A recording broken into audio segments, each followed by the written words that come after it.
આપણી પરંપરા અને આ દેશ એટલે અવતારનો દેશ, ઋષિઓનો દેશ, એ દેશનું ગૌરવ વિશ્વમાં હતું. આજે આપણે હજુ બોલવું પડે એ પણ આવા લોકો વધારે દુઃખ થાય, આપણે જરા ઓછું દુઃખ થાય. આપણે સંસારી માણસ એટલે એમાં નોકરી, ધંધો અને ખેતીવાડીમાં આપણે પડ્યા હોય એટલે.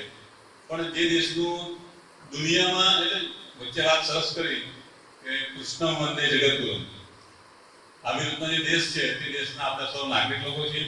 આવી રીતનું કાર્ય મારી શાળામાં છેલ્લા 5-7 વર્ષથી મહેશભાઈ રાણાના સંપર્કમાં આવવાના કારણે 5 થી 8ના બાળકો દર વર્ષે પરીક્ષા આપે છે અને ખૂબ સારા માર્કે બાળકો ઉત્તીર્ણ પણ થાય છે.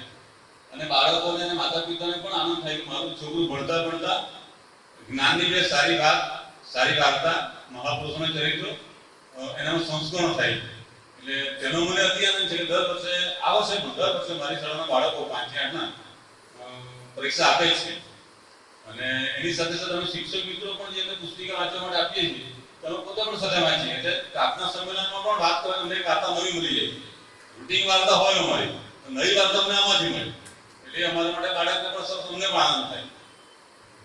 ખૂબ સરસ, આજે સરસ આનંદ થયો.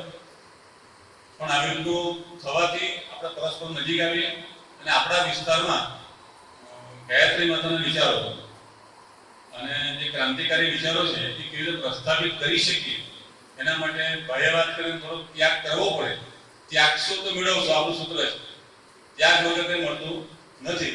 તો આપણે થોડો આપણો સંસારનો સમય સંસ્કૃતિ માટે, આવા સત્કાર્ય માટે આપણે આપીએ અને કૃતાર્થ થાય. માતાજીને પ્રાર્થના.